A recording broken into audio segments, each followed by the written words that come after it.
Hi, everybody. So we are on step 3. We're going to do some math. So over the next few steps, you will determine the equations necessary for each curve and fill in the table. So remember, you're going to determine each curve for each of the pictures, for each of the part of the letters that you decided upon. Okay. If you need to go back and refer to your parent functions, please do, so that you can see what the behavior of the parent function is as you make your decision about which ones you're going to use to create your letter.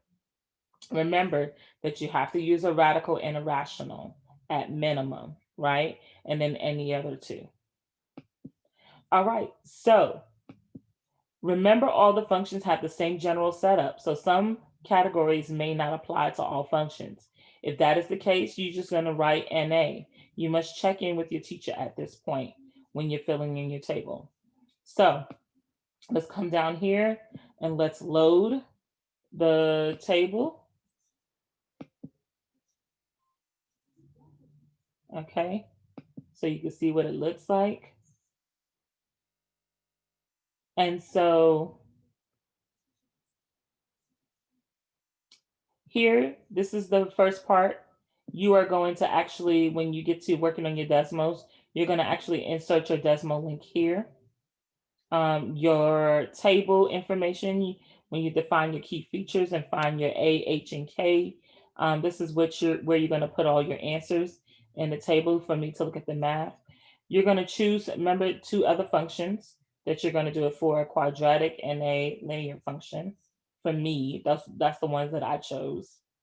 And then you're going to do the work here to find A, the work here for your key features, the work here for the rational and find A.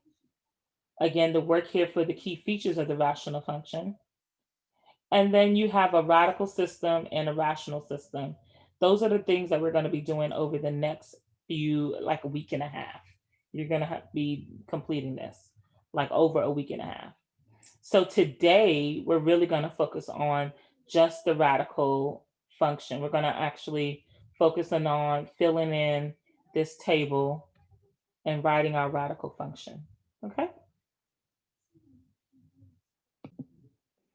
So before we even get started on doing that, if you need help, like if you need to play around with some ideas of how the functions are going to look, I have a tutorial here for you that you can use.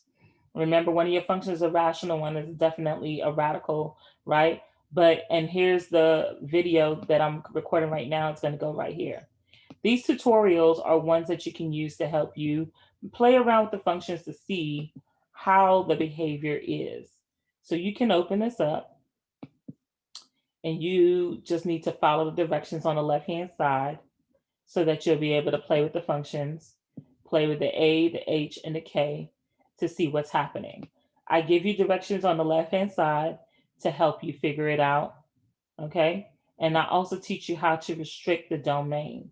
And that's what we're going to have to be doing on our project, restricting the domain. So that is a nice segue into the help that I provide for restricting the domain. In the module, you also have this document here, which goes over how to restrict the domain. So here we got a line, a linear equation, that domain is restricted from -5 to 2. That means this value at the endpoint is -5, and this endpoint is 2. So you come down to the x coordinate, that x coordinate is 2, and this x coordinate is -5. We can do the same thing here, right? But in this case, the range is restricted. So I have a vertical line, -5, x equals -5, and it's saying that it's going from -3 to +1. So that means this y coordinate is 3. And if you go to the y axis, yes, that's 3. And this y coordinate is 1. So if I go to the y axis, yes, that's 1. Now let's look at an equation that is restricted in both ways, right? Restricted for the domain and the range. So y equals x plus 3. The domain is from -2, that's that endpoint right here, -2, to +4. And then maybe I want to restrict it at the top too, the range. So that's 1 and that's 7. Okay, so you can restrict the X or the Y. Now you can find that document here where it says restrict domain examples. That's the one we were just looking at, where it says we give us some help on restricting the domain. Okay, so like I said, this tutorial here for each type of function for you to play around with. Quadratic, linear, and exponential functions are possibly ones that you might have explored in previous courses. All right, so they are not new to you. They may not be new to you. Okay, maybe, but maybe not. All right, and then once you're finished with your table, you are going to click and submit it. This file has been saved to your Google Drive and I have a copy now. So you're going to create a project folder, move this file into your project folder.